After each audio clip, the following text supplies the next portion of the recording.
struggled against the steel curtain. 2-4 as a starter, and then you look down this list, 8 touchdowns to 12 interceptions, passer rating of 73. Is that his playoff numbers or Steelers numbers? That's just Steelers numbers. Well, playoff numbers are almost identical. That's crazy. Well, this is like a double whammy. Yeah. Baltimore deserved Getting started to be early. 10-point favorites. Okay, Why are you even showing that graphic? well, I think it's irrelevant. They're playing. It ain't relevant playing anymore. The Steelers. It's Lamar got the monkey off his back. Didn't he say that? one Last game, 3 touchdowns. Derrick Henry also ran for 162, but yeah, 10 points, I'm fine with it.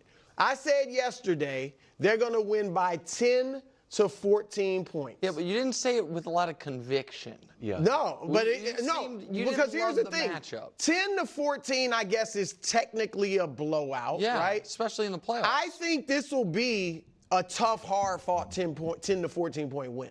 But they're going to win by 10 to 14 points. The Steelers, I respect them. The coaching, the toughness, the grit, and familiar opponent with the division. But the Ravens are going to win by 10 to 14 points. And here's why. First of all, Pittsburgh isn't very scary because they can't score.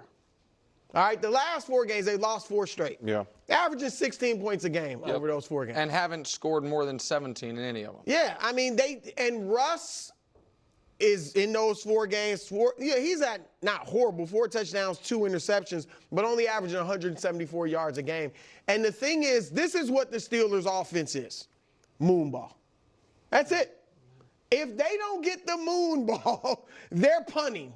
3 and out or whatever it is, they don't have much, especially when the Ravens defense has been playing so well. And 7 games is a legitimate stretch, especially 7 against the 5 playoff teams or 5 games against playoff teams, and they're giving up 15 points a game.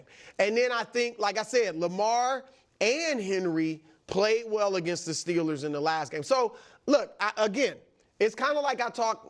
Obviously, the Steelers are way better than the Titans. But remember, I gave the Titans some respect during the season. Like, yeah, it's a team you don't like to play because they're going to beat you up. Now it's going to be hard. It's going to be tough. Oh, that wasn't the best take. No, I'm not saying they were a good team. I'm just saying there are teams that are bad that are tough and hard-nosed, and the Steelers aren't bad, but it's going to be a tough game. But at the end of it, the Ravens will have won by 10 to 14 points. So you have 2 opposing forces here. One is the Steelers in the playoffs, which is awful. Yeah. And the other is Lamar in the playoffs, which has been awful. The Steelers' last 4 playoff games, it's not just that they get blown out. They start off down. The best one they had was, if you remember the Better Than a Bye Chiefs game, there was a TJ Watt strip set to put them up 7-0. The Chiefs then scored 35 consecutive points. The other 3 games, they were down, as you can see, 21-0 or 28-0. The worst was the Browns. The Browns was horrifying. I mean, the coach wasn't even there. Right, and that one was in Pittsburgh. As the Jaguars one was awful, but they fought back in that one, if you remember, to make it close late. And then obviously at the Bills, the Bills one is the one from last year, is the one you almost scratch off in that they were on their backup quarterback, or 3rd string quarterback. They were truly overmatched. It wasn't the team they thought they were going to have. So that's why a team would be a double-digit dog in what is a rivalry game, plus it's a playoff game, obviously, where the teams historically play each other. This last one, remember we had the numbers? The previous 9 games had all been decided by 4 points or less. They had all been close. The reason it's a little irrational is this, Greg. So you think the take is bad? I don't think they should be 10-point favorites. So the reason that, this is, you put up the Lamar's numbers against the Steelers, but they are shockingly similar to this, which is his numbers in the playoffs. And there's been one playoff game in Lamar's career that the team's offense clicked. It was the one against Houston. The other one is last 2. He's only played 2 in the last 4 years. Okay, well, if so you're like most of those bad playoff games are from 4 years ago. And one of them is the most recent one. right? The Chiefs won. One of the two. I mean, was that his worst? I don't think that was. He wasn't good. He wasn't. They scored horrible. 10. The offense was terrible. But he threw for 272 yards. But it's the team. And a touchdown. Okay, he had 2 turnovers. They scored 10 points. I think he played very poorly. Okay. And the Chiefs scored 17 points. So, what are we doing here?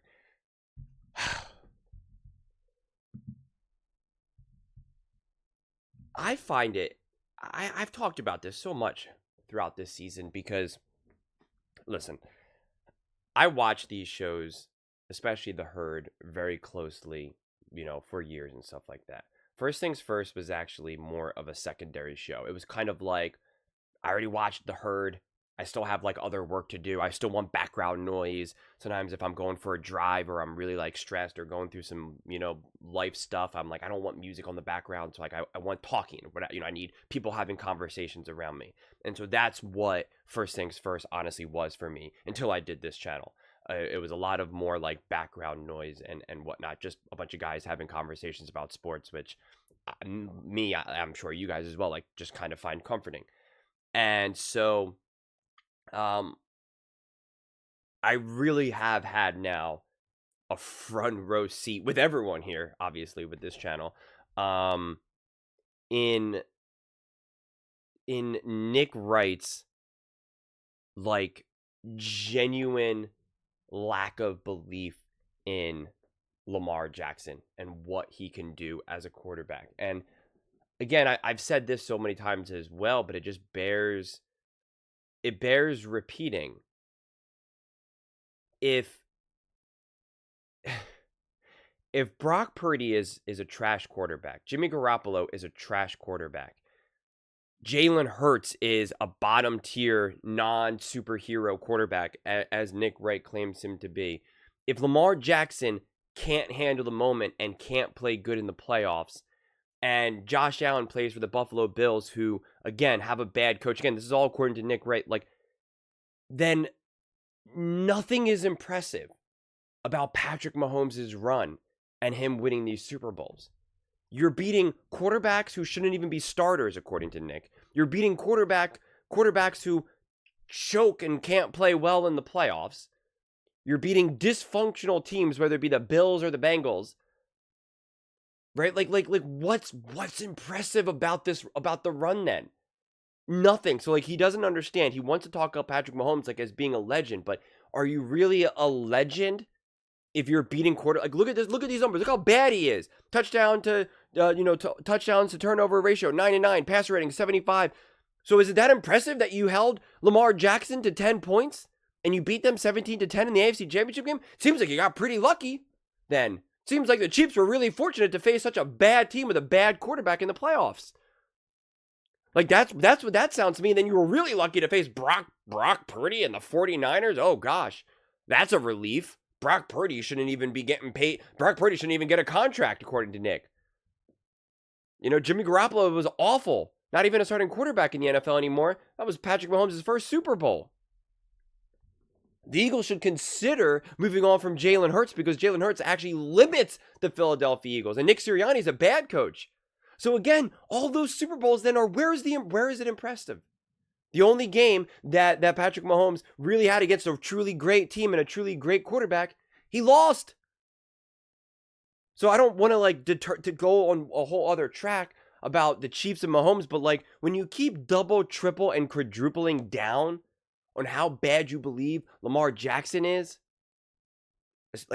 in the playoffs specifically, well then I don't know what to do here. I mean, how to put this all on Lamar again is just kind of crazy. It's kind of crazy. It really is. And to just be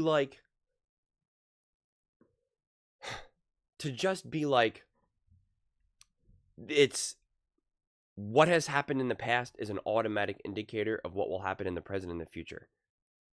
This automatic assumption that Lamar Jackson, the Baltimore Ravens, will play poorly because of what happened in 2020, Like, it means nothing.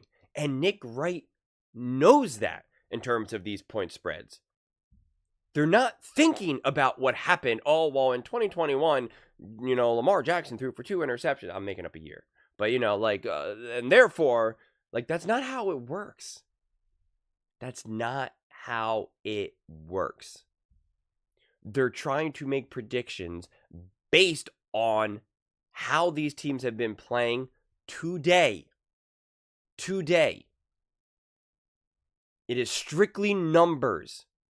It's strictly money. They're not here to cater to people's, erroneous beliefs. Which Nick essentially admitted yesterday's show when talking about who should be favored. Should the Chiefs be favored or not? And how Vegas is not considering, well, it's really hard to three-peat because that's irrelevant. That history has nothing to do with anything.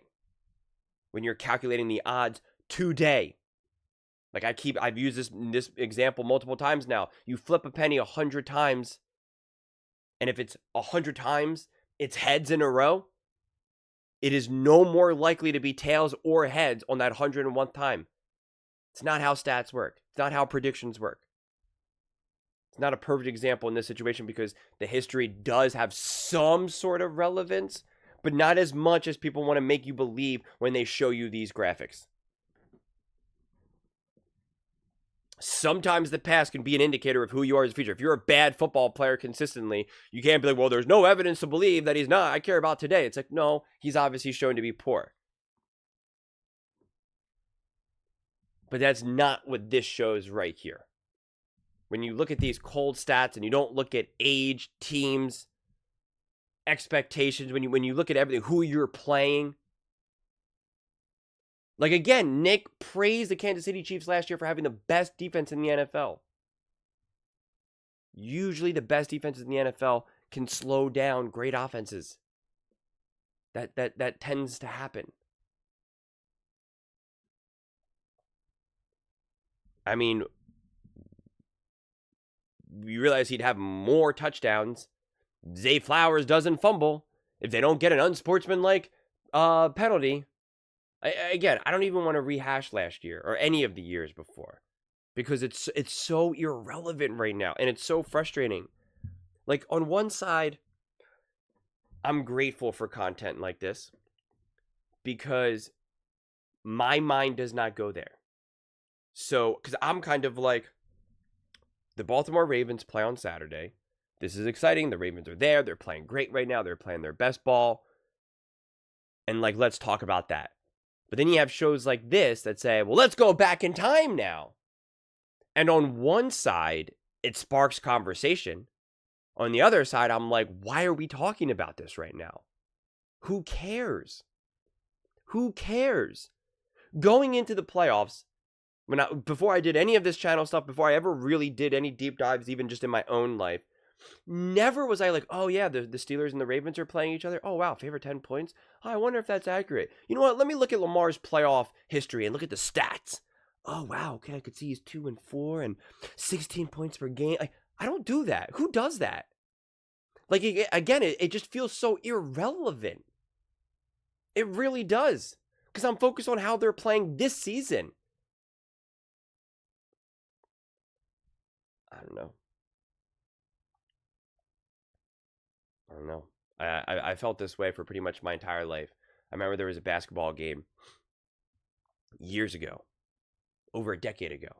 And I was watching it with my best friend at the time and my dad. And it was Game 7. And it was the team on the road who I guess we wanted to win at the time. And my dad's like, oh, historically speaking, the road team has only won, 30% of the time or 20% of the time. And I was like, I don't care what happened in 1987. None of that matters to me. I care about this team right now. It means nothing. And of course, that team is more, the home team's more likely to win in Game 7. Not just because of home court, but because they're going to be technically the better team. That's why they have home field advantage, home court advantage. So yes, the odds are going to be in favor of that. But that does not hold a bearing over this Game 7. Especially if you believe actually this away team is actually better than the home team because of, whatever. And that's kind of what we kind of keep doing here with Lamar Jackson and the Baltimore Ravens. And you even know when Brew was like, oh, this is the record against Lamar versus the Steelers. And Nick's like, oh, is this the playoff record? Huh? You know, he's like the guy who makes a joke who's like looking around to see who's laughing. Huh? You guys laughing? You laughing? You laughing at the joke? Lamar's trash. Lamar Jackson chokes. Lamar Jackson's a bum. All right, well, then Patrick Mahomes beating him in the AFC Championship game is not impressive at all. So I guess Patrick Mahomes has never beaten a good quarterback or a good team, because the only time he's ever played a good team and a good quarterback, he's lost. Huh. Weird. You got to pick which reality you want to live in. So be careful. But those are just my thoughts. I'd absolutely love to hear yours. What do you guys all think about the Baltimore Ravens and Lamar Jackson? Do you think they deserve to be 10-point favorites? Do you think Lamar Jackson is just a playoff bum? Let me know in the comments below. I read every single comment. It's whether you agree with me or disagree with me. Either way, let's get in some discussions. Let's get in some fights. But ultimately, let's just have some fun.